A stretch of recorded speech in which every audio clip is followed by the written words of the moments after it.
kú dédé àsìkò yín gbogbo ibi tí ẹ ti ń gbọ́ mi nílùú kò tàbí lẹ́yìn òde ẹ jẹ́ kí á gbàdúrà. Bàbá ayérayé nínú àwọn ọ̀run, àdúpẹ́ fún àánú àti ojú rere tí a rí gbà o. Àdúpẹ́ tí ẹ kà wá mọ́ àwọn alààyè ọkàn lénìí. Àdúpẹ́ nítorí pé ẹ kò jẹ́ kí ilẹ̀ kó gbé wa mì. Ariwo òyìnbó ní káàbò mọ́, ẹ kò jẹ́ kó jẹ́ ìpín wa. Àdúpẹ́ àánú àti ìmí ìyè yín tí ẹ ní sí wa.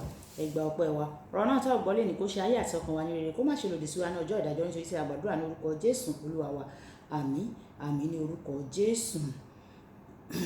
Ìwé ọ̀run ṣíṣí tí a ti ọwọ́ olùṣọ́ àgùntàn Enoch Adeboye kọ, èní ọjọ́bọ̀ ọjọ́ kẹjọ oṣù kejì. Àkòrí tí a ó gbéyẹ̀wò sọ pé irú ohun èlò wo. A mú àkọ́sórí wa nínú ìwé Mátíù orí ìkẹtàlá ẹsẹ̀ ìkọkàndínláàádọ́ta. Mátíù orí ìkẹtàlá ẹsẹ̀ ìkọkàndínláàádọ́ta. Gẹ́gẹ́ bẹ́ẹ̀ ni yóò rí ní ìgbẹ̀yìn ayé. Àwọn áńgẹ́lì yóò jáde wá, wọn ó ya àwọn ènìyàn búburú kúrò nínú àwọn olóòótọ́. Nígbà tí a mú bíbélì kíkà wa nínú ìwé Tímótì kejì orí ìkejì ẹsẹ̀ ìkarùndógún títí di ẹsẹ̀ ìkọkànlélógún. Ìwé Tímótì kejì orí ìkejì ẹsẹ̀ ìkarùndógún títí di ẹsẹ̀ ìkọkànlélógún.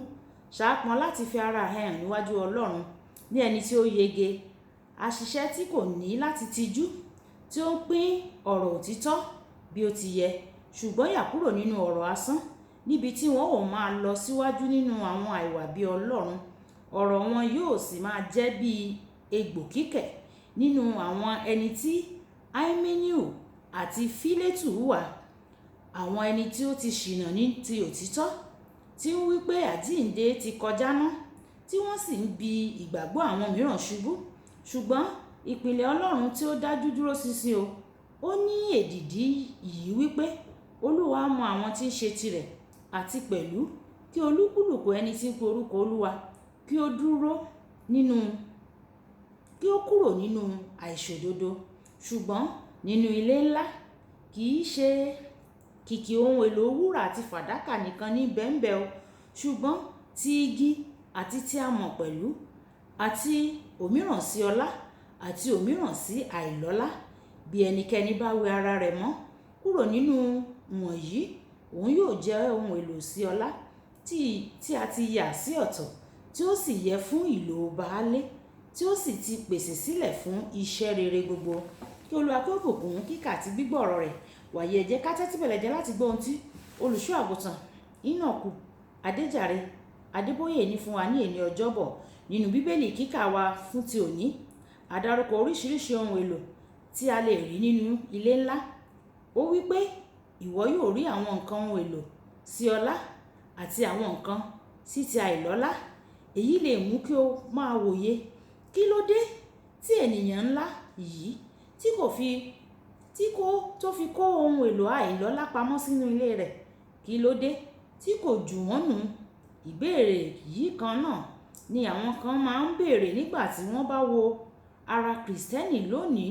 Wọn yóò wí pé kí ló dé tí Ọlọ́run ò fi pa àwọn pásítọ̀ èké? Kí ló dé tí kì í sì tú àṣírí àwọn tí ó ń fi orúkọ rẹ̀ tí wọ́n fi ń jẹun, tí wọ́n fi orúkọ rẹ̀ kó ọrọ̀ jọ? Ìdáhùn sí èyí ni a rí nínú ìwé Mátíù orí ìkẹtàlá ẹsẹ̀ ìkẹrìnléníogún títí dé ẹsẹ̀ ọgbọ̀n. Ẹsẹ̀ ìkọkàndínlọ́gbọ̀n àti ọgbọ̀n ní pàtó wípé, ó sì wípé bẹ́ẹ̀ kọ́, nítorí ẹ̀yin bá tu èpò kúrò, kí ẹ̀yin má bàa lọ tu àlìkámà pẹ̀lú wọn. Ẹ jẹ́ kí àwọn méjèèjì máa dàgbà pọ̀ títí di ìgbà ìkórè.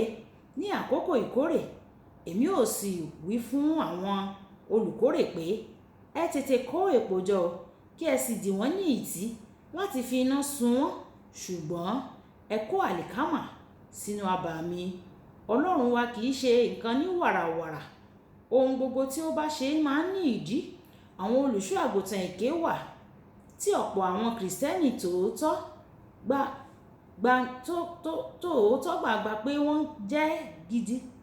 Tí Ọlọ́run bá pa àwọn pásítọ̀ bẹ́ẹ̀ run, ó lè fẹ́ ba ìgbàgbọ́ àwọn tó ń tẹ̀lé wọn jẹ́. Ní ṣíṣe bẹ́ẹ̀, a ó ti kó èpò jọ, ṣùgbọ́n a ó sì tu àlìkámà mọ́ pẹ̀lú wọn. kọminú nípa àjàlù àwọn èrò inú ìjọ o. Ọlọ́run ń bọ̀ láti pín àlìkámà àti èpò níyà. Nígbà tí ó bá sì ṣe èyí, ẹkún àti ìpayín keke yóò wà. Bí o bá ní Kìrìsìtẹ́nì ni ọ́, síbẹ̀ ò ń mú àbùkù wá fún Ọlọ́run. Ó jẹ́ tètè yípadà nísinsìnyí. Tí irú ẹni bẹ́ẹ̀ bá kọ̀ láti yípadà, ìyẹn kì í ṣe ìṣòro. Iná tí yóò jó wọn ó ń gbóná sí síbẹ̀síbẹ̀ ní ojoojúmọ́. Irú ẹni bẹ́ẹ̀ sì lè máa jẹ ìgbádùn àwọn àǹfààní pé òun ní Kìrìsìtẹ́nì nísinsìnyí.